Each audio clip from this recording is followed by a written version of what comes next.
Te voy a explicar exactamente cómo me organizaba en una de las mejores universidades del mundo para mantener un alto nivel académico mientras tenía tiempo para todo lo demás. Yo conseguí graduarme con honores en Oxford aplicando este método, pero la realidad es que me llevó más de 4 años darme cuenta de que no necesitaba sacrificar toda mi vida para convertirme en un gran estudiante. Yo soy John, doctor cum laude en Física Teórica de Partículas y me gradué con un 67% de matrículas de honor y un 9,38 de media en la universidad.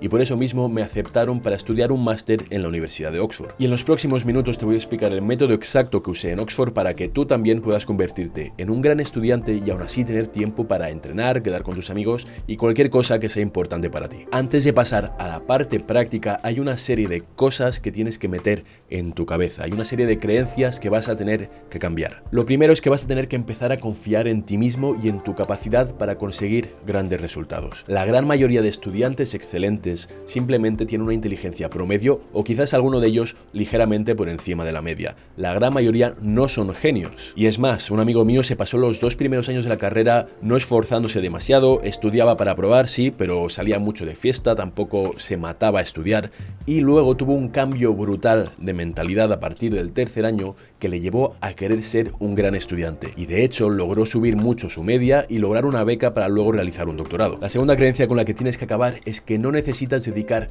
todo el tiempo del mundo al estudio si te quieres convertir en un gran estudiante, si quieres conseguir grandes resultados. Y de hecho muchos padres cometen el error cuando sus hijos llegan a bachillerato, justo los 2 últimos años antes de la carrera, de quitarlos de todas las actividades extraescolares para que se puedan enfocar en el estudio, pero la realidad es que esto es contraproducente. Y te lo digo yo por mi propia experiencia. En los 4 años de la carrera fui cada vez más enfocándome en estudiar más y más tiempo.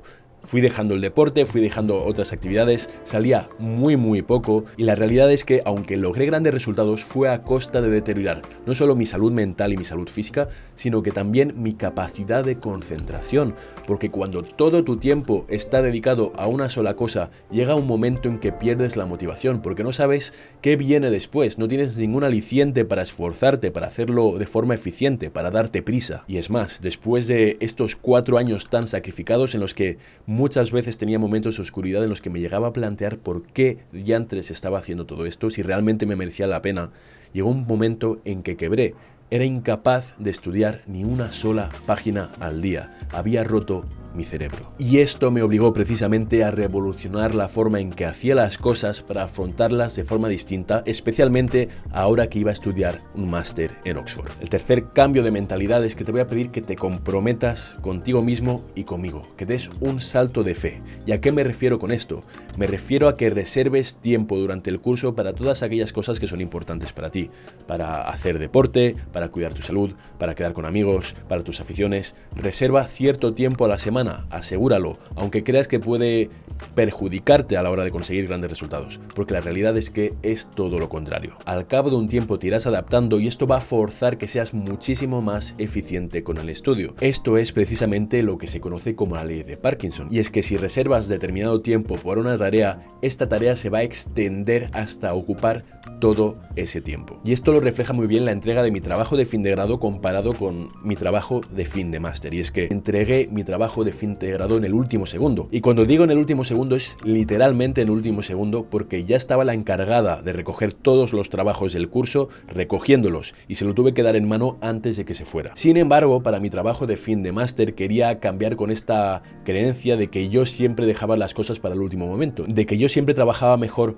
bajo estrés y por eso mismo siempre dejaba las cosas para el final. Y lo que hice fue imponer una fecha límite artificial 2 o 3 semanas antes de la fecha límite real. ¿Y qué pasó? Pasó que acabé entregando mi trabajo de fin de máster con muchísima tranquilidad más de una semana antes del plazo. Finalmente, el último paso de este cambio de mentalidad que te va a propulsar a ser un grandísimo estudiante es eliminar el concepto de equilibrio y reemplazarlo por el de armonía. Quiero decir que vas a tener que aprender a priorizar por temporadas. Es decir, no es posible hacer todo el tiempo, pero sí que puedes hacer una gran cantidad de cosas a lo largo del curso.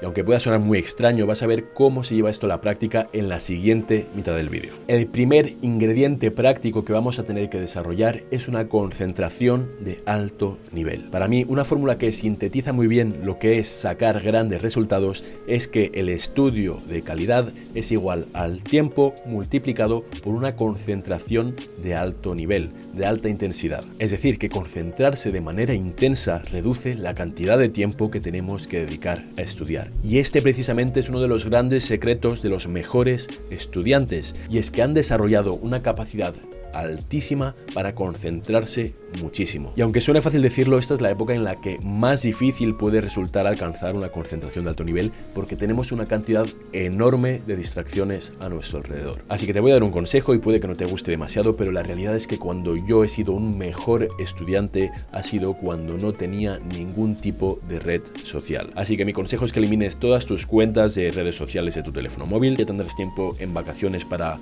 echarle un vistazo. Haz un detox de dopamina si eso te ayuda, reduce la cantidad de vídeos, episodios de Netflix que ves, etcétera, y eso te va a permitir restablecer un poco tus niveles de concentración para que puedas enfocarte muchísimo más en el estudio. Por otro lado, sobra decir que vas a tener que eliminar cualquier tipo de distracción de tu zona de estudio. Si estudias en tu habitación, nunca dejes tu teléfono móvil en la misma habitación. Déjalo en la otra punta de la casa, a poder ser apagado, sino silenciado. Elimina cualquier tipo de notificación de tu tablet, de tu ordenador, lo que sea, pero tienes que proteger tu concentración. Es probablemente el ingrediente más importante a la hora de sacar buenos resultados. Por supuesto, esto te va a llevar un tiempo de adaptación, probablemente una semana, pero en cuanto lo pongas en práctica, si lo haces bien, vas a notar cómo de repente te concentras muchísimo mejor y que estudiar se vuelve casi placentero. El siguiente paso extremadamente importante es ser estratégico a la hora de organizarte durante el curso, especialmente en la época de clases. Lo primero que vamos a hacer es usar Google Calendar para transcribir todo tu horario de clases, y lo segundo es que vas a tener un cuaderno o una agenda a tu preferencia para tener una forma de anotar todas las tareas que tienes pendientes. Y esto va a ser especialmente importante si te pasa como me pasó a mí algún curso, y es que muchas veces tenía 3 o 4 horas de clase repartidas en una ventana de 8 o 9 horas. El siguiente paso va a ser evaluar cuándo tu concentración está en mejor estado para poder estudiar, ya sea en la mañana o en la tarde, o en qué huecos de tu horario estudiantil entre clase y clase rindes mejor o estás más fresco, o incluso considerar en qué momento del fin de semana te encuentras mejor para rendir académicamente y estudiar. Y permíteme que te diga, si no tienes un horario de sueño, te aseguro por experiencia propia de que vas a ir muy lastrado y muy perjudicado a lo largo de la semana. Se te va a hacer muy cuesta arriba y lo más probable es que no rindas al mejor nivel. Y como parte de esta organización estratégica, un elemento clave es optimizar los huecos entre clase y clase. Puede que no sea tu caso y que tengas todas las clases seguidas por la mañana o por la tarde. En ese caso puedes saltarte esta parte del vídeo, pero la realidad es que muchísimos estudiantes, y yo fui uno de ellos, teníamos clases muy repartidas y teníamos que hacer malabares con esos huecos entre clase y clase para ver cómo avanzábamos. Así que aquí te dejo una serie de consejos que te pueden resultar muy útiles. La mente tarda unos 20 minutos en alcanzar un nivel de concentración decente. Así que mi consejo es que si tienes un hueco pequeño, es decir, de menos de 60 minutos entre clase y clase, no lo uses para estudiar de forma profunda una materia, para tratar de avanzar en la comprensión de una asignatura, sino que lo uses para hacer lo que se conoce como priming. Es decir, hacer un repaso por encima de la asignatura de la que vas a tener clase a continuación, tanto de la estructura de la asignatura, de los conceptos clave que habéis dado o que vais a dar en la siguiente clase, de las relaciones que hay entre esos conceptos clave, e incluso si tienes la oportunidad de plantearte dudas que te surgen, estaría muy bien, porque esto va a condicionar tu cerebro para estar mucho más receptivo a la clase siguiente. Te va a permitir aprovechar muchísimo más los siguientes 60 minutos de clase. Para los huecos grandes, es decir, los de más de 50 minutos, son buenas oportunidades para realizar estudios en profundidad de asignaturas. Sin embargo, si tienes un hueco grande de 1 o 2 horas y por lo que sea no sueles rendir bien en ese momento del día, puede ser una buena oportunidad, si encaja con tu horario, el meter ahí algún tipo de actividad que tú disfrutes, ya sea ir a entrenar o lo que sea, algo que te permita despejarte y volver fresco después a lo siguiente que te toque. El último paso a nivel práctico, que es fundamental, es el ser estratégico según la época del curso en la que te encuentres. Vas a tener que adaptar la estrategia de estudio y tu rutina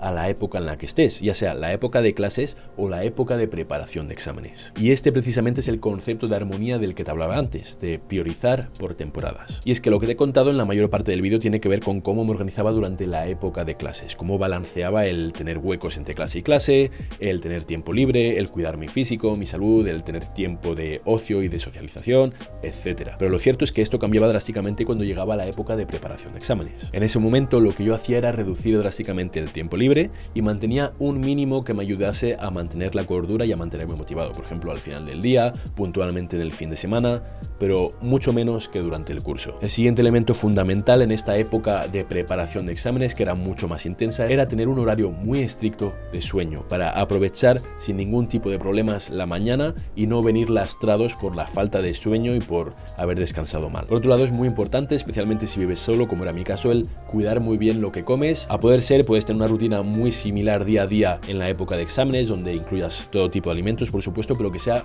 muy regular para que no tengas que pensar cada día en qué comprar o qué prepararte para comer. Y personalmente lo que yo hice fue reducir un poco el ejercicio físico, aseguraba un poco cada día para entrenar, para salir a caminar, para despejarme, pero sí que es cierto que ya en las últimas 2 semanas o 2 o 3 semanas reduje enormemente la cantidad de ejercicio. De hecho, creo que dejé de entrenar y lo que hacía era salir a caminar un buen rato para despejarme, para aprovechar y llamar a mis padres y para desconectar. Así que, como veis, esta fue mi rutina de alto rendimiento en una de las mejores universidades del mundo. Pero no es todo. Si estás interesado en saber cuál era mi técnica de estudio, te dejo un vídeo por aquí para que lo puedas ver si te interesa. Espero que te haya resultado muy útil y nos vemos en el próximo vídeo.